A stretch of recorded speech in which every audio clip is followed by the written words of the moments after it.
আমি আমার শৈশবে আমার মায়ের সে কান্না এখনো মনে হয় আমার কানে ভাসে। যখন মাদ্রাসায় যেতাম মা কাঁদতে থাকতেন, যখন বাসায় আসতাম, বাড়িতে আসতাম, নামাজের বিছানা মা কাঁদতে থাকতেন। আমার বাবার বহু কান্না এখনো কানে ভাসে। তাহাজ্জুদের সময় নিজে হয়তো ঘুমিয়েছিলাম, বাবার কান্নার আওয়াজে ঘুম ভেঙেছে, নাম ধরে ধরে দোয়া করতেন। তো সন্তানদের জন্য বাবা মার দোয়া অনেক গুরুত্বপূর্ণ। মনে রাখবেন, সন্তান যদি অমানুষ হয় তার ডিসক্রেডিট আপনার, সন্তান যদি মানুষ হয় তার ক্রেডিটও আপনার। আমাদের সবচাইতে দামি সম্পদ, সবচাইতে দামি অ্যাসেট হলো আমাদের সন্তানগণ। আমরা যে সমস্ত সম্পত্তি গড়ে তুলি, জমি জমা, টাকা পয়সা, সেগুলো সব আমাদের এই সম্পদের জন্য, অর্থাৎ সন্তানদের জন্যই আমরা করি। অতএব তারাই হলো আমাদের সবচেয়ে মূল্যবান সম্পদ। এই সন্তানদেরকে আপনি যদি হাফেজে কোরআন, আলেমে দিন, আল্লাহ ভীরু, মুত্তাকি, পরহেজগার এবং ভালো মানুষ হিসেবে গড়ে তুলতে চান, তাহলে কয়েকটি বিষয় আপনাকে লক্ষ্য রাখতে হবে। নাম্বার 1, আপনার সন্তানকে ভালো মানুষ হিসেবে গড়ে তুলবার টার্গেট করতে হবে। সে স্কুলে পড়ুক কিংবা মাদ্রাসায় পড়ুক, আপনার টার্গেট হতে হবে, লক্ষ্য হতে হবে যে আমার সন্তানকে আমি মানুষের মতো মানুষ হিসেবে গড়ে তুলব। সে সৎ মানুষ হবে, আর কিছু হোক বা না হোক। সে ডাক্তার ইঞ্জিনিয়ার হতে পারুক বা না পারুক, সে বিসিএস ক্যাডার হতে পারুক বা না পারুক, সে সেনাবাহিনীতে ভালো কোনো অফিসার র্যাঙ্কের চান্স পাক বা না পাক, সে ভালো পরিচিত পপুলার কোনো আলেম বা তুখুল কোনো হাফেজ হতে পারুক বা না পারুক, সে যেন ভালো মানুষ হয়, সে যেন মুত্তাকি হয়, সে যেন পরহেজগার হয়। আমি আমার সন্তানদেরকে সবসময় বলি, তোমাদের পরীক্ষার ফলাফল ভালো হোক সেটা আমি চাই, কিন্তু এর চেয়ে অনেক বেশি চাই তোমার নামাজটা দেখে যেন আমার নয়ন জুড়ায়, তোমার আচরণটা দেখে যেন আমার দিলটা প্রশান্ত হয়। এটুকু যদি তুমি আমাকে দিতে পারো, তোমার ফলাফল যদি খারাপও হয়, আমার কোনো টেনশন নেই, কোনো দুঃখ নেই, তার জন্য আমার কোনো আফসোস নাই, তোমাকে আমি কিচ্ছু বলবো না। বেশিরভাগ বাবা মা তারা চান তাদের সন্তান যেন দুধে ভাতে থাকুক। এটা কোথায় আছে না, আমার সন্তান যেন থাকে দুধে ভাতে। আপনার সন্তান দুধে ভাতে থাকুক, ভালো উপার্জন করুক, তার ভালো কেরিয়ার করুক, এটা আপনি চান, এটা চাওয়াটা দোষের না। কিন্তু এর চাইতে বড় চাওয়া উচিত আমার সন্তানটা যেন সৎ হয়, ভালো মানুষ হয়। কয়জন বাবা, কয়জন অভিভাবক আপনি এই সমাজে দেখাতে পারবেন যেই অভিভাবক তার সন্তানকে বলে, বাবা তুমি অনেক বড় শিক্ষিত হতে পারো আর না পারো, তুমি সৎ মানুষ হবে। বরং উল্টা আমাদের সমাজে দেখি, সন্তানের জন্মের তারিখটা বেশিরভাগ বাবা মা ভুল লেখেন, ইচ্ছাকৃত ভুল না, মিথ্যা লেখেন। কেন? যাতে বেশি দিন চাকরগিরি করতে পারে, বেশি দিন সরকারি বা বিভিন্ন প্রতিষ্ঠানে চাকরগিরি যেন করতে পারে, সেই সুযোগ পাইয়ে দেওয়ার জন্য জীবনের শুরুতে একটা মিথ্যা গেঁথে দেয়। অনেক বাবা মা আছেন যারা বিভিন্ন স্কুলে তাদের সন্তানরা যে পড়াশোনা করে তাদের জন্য নকল কিনে এনে সন্তানদেরকে সার্ভ করে দেন, সাপ্লাই করে দেন। এরকম বাবা মা আছে না? নাই এই সমাজে আছে না, শুধু ভরে আছে।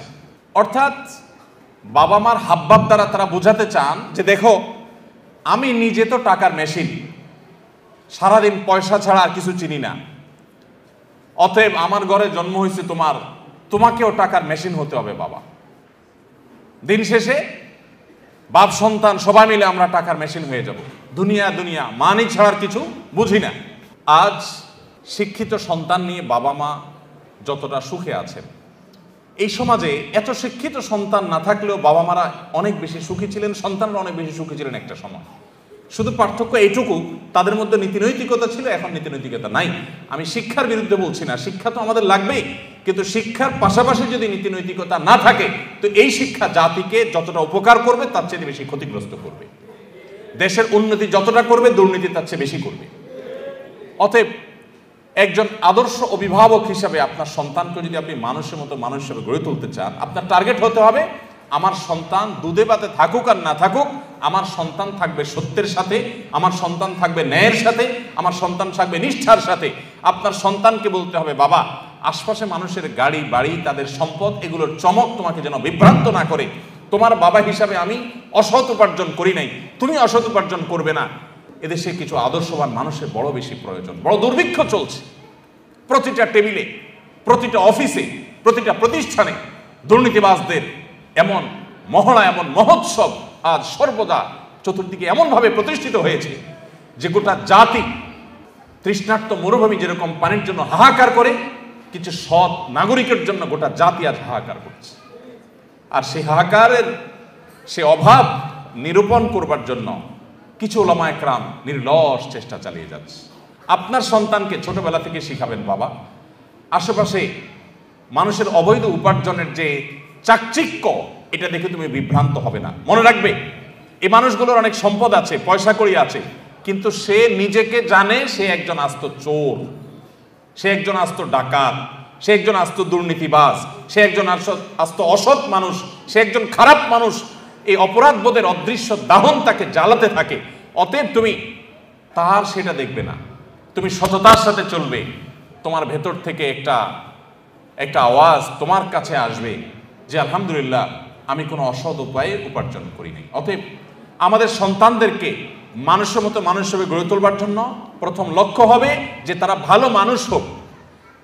আপনার সন্তান পরীক্ষার হলে যাচ্ছে, কয়জন বাবা মা আছেন যে এই কথা বলতে পারেন যে আমার সন্তানকে বলেছি যে বাবা পরীক্ষার হলে গিয়ে কোনো নকল করবে না, অবৈধ উপায়ে তুমি কোনো কিছু আনসার করার চেষ্টা করবে না, খাতায় কিছু লেখার চেষ্টা করবে না, কারোর কাছ থেকে দেখে দেখে লেখার চেষ্টা করবে না, তুমি যা জানো তা লিখবে, তুমি ফলাফল যাই পাও আমরা অ্যাপ্রিসিয়েট করব।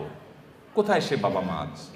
বরং উল্টা বাবা মা সন্তানকে খোঁচা মেরে চাপ দিয়ে সন্তানকে ডিপ্রেসড করার হাজারো নজির আমাদের সামনে আছে যে কেন তুমি পারো নাই, পাশে বাসার ছেলেটা এত ভালো রেজাল্ট করলো, আমি মুখ দেখাতে পারি না, তুমি কেন পারো নাই। এই চাপ দেওয়া মানুষ পাওয়া যায়, কিন্তু সন্তানকে সততার দীক্ষা দেওয়ার মানুষ পাওয়া যায় না। সময়ত উপস্থিতি, আমি আবারও বলছি, আমি আমার সন্তানদেরকে সবসময় বলি আপনাদের সঙ্গে শেয়ার করা, যাতে করে আপনাদের কারোর উপকার যেন হয়। আমি সবসময় তাদেরকে বলি, দেখো পরীক্ষা ভালো ফলাফল করতে পারো কি না পারো, তুমি ভালো মানুষ হওয়ার চেষ্টা করো, তোমার অ্যাটিটিউড থেকে আমি সেটা দেখবো, তাতেই আমি হ্যাপি। আলহামদুলিল্লাহ, আল্লাহ তাআলা আমাদের সন্তানদেরকে ভালো মানুষ হিসেবে গড়ে তোলবার জন্য আমাদেরকে যোগ্য অভিভাবক হওয়ার তৌফিক দান করুন। তাহলে প্রথম কাজ হলো টার্গেট ঠিক করতে হবে যে আমার সন্তানকে আমি ভালো মানুষ, নেক, মুত্তাকি, পরেজগার বানাবো। এরপরে অন্য কিছু হবে বা না হবে সেটা পরের বিষয়।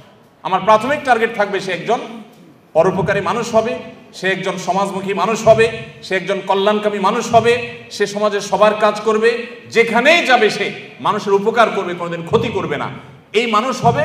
এবার সে ডাক্তার হোক, সে ইঞ্জিনিয়ার হোক, সে বিসিএস ক্যাডার হোক, সে অন্য কিছু হোক, সে মাদ্রাসা পড়ুয়া হোক, এমনকি সে যদি গতানুগতিক শিক্ষিত নাও হয়, তারপর অন্তত এই জাতির কোনো ক্ষতিকর কোনো কিছু তার দ্বারা হবে না ইনশাআল্লাহ তাআলা।